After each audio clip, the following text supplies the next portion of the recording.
just recently, Roe v. Wade was overturned, and this happened on June 24th. This reversal of a decision that happened from 1973 when Roe v. Wade was the landmark decision of the Supreme Court that allowed for a woman's choice to have an abortion. And that's been basically this decision that has been ruling since then in the land that has allowed for the murdering of babies legally in our country. The murdering of babies legally in our country. We will not shy away from the truth of what abortion is.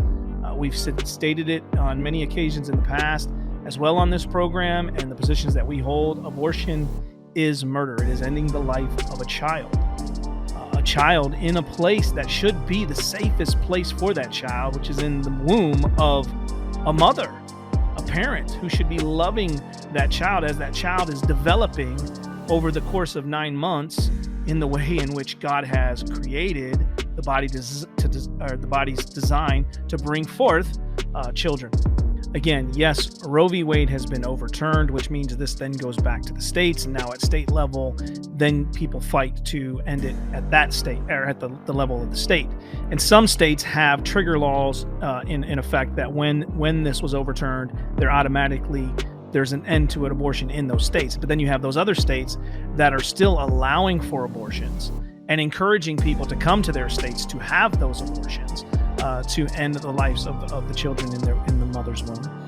And so it's still a fight that we as Christians still need to be fighting for the complete end of abortion, totally, in all states. It shouldn't be. I know that it gets thrown out there often by the Democratic side. We want to tackle the issues that make an abortion even a thought, is what they say, right? We want to make it unthinkable. Well, it should never be thinkable. It should never be a thought to consider to murder your own child for the sake of whatever excuse you want to throw in there. It doesn't justify the murdering of the children. And so we want to do our best here to address some of these argumentations that people are going to hear, because again, they're still going to come. You're still going to have these conversations. We want to do it as gentle as doves, but wise as serpents. But we also need to understand what does this mean when we're doing this apologetically. It doesn't mean, if somebody's coming up to you and you're having legitimate conversation and it's a conversation where the individual is reasonable and wants to really reason, then be gracious. But the Bible also tells me to answer a fool according to his folly, lest he thinks he's wise in his own eyes. And so sometimes you need to put things back on people and answer them in those types of ways that you're just showing the folly, the foolishness of their argumentation. And this is what the Bible tells us to do. It also tells us not to answer a fool according to his folly, lest we think lest we become like them. So you have to balance this. You have to evaluate the conversation. And if someone's just a mocker, if someone's coming up, then put it back on the folly to show them how foolish it is, their argumentation. I think it can become very easy, especially on the conservative side of things, when you hear that facts don't care about your feelings, but people do have feelings. People do have emotions.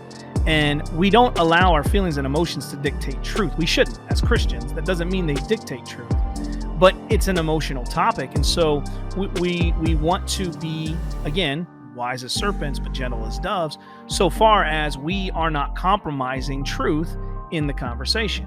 And that's why it always comes down to discerning the type of conversation you're having. So we as Christians, we need to be wise. We need to be able to discern, is this person genuinely trying to have a conversation with me? This is the position they hold, because maybe they're just regurgitating the things they've heard and really never thought through the arguments. I think Ray Comfort does a really good job. When you watch that old film 180 or other times where he's out and he's having conversations with people on the topic of abortion, he does it in such a way, and Ray's just a really genuine kind of nice guy in his approach and way he comes across. But the way he takes the conversation in a loving, gracious way and then turns it to this person realizing or recognizing, seeing, okay, that makes sense. Okay, so you're getting the person to think through the position that they have. And I think it's a great example to look at.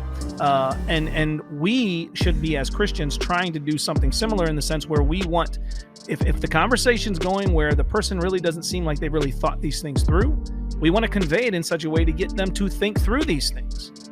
Because ultimately, we as Christians, and we're presuppositional, we're not seeking just to win the argument so we can walk and be like, look what we did to that pro-choicer. Look what we did to that atheist. Look what we did to that agnostic or that Muslim. No, we want to see them come to Christ ultimately. That should always be our goal, is to see individuals come to Christ.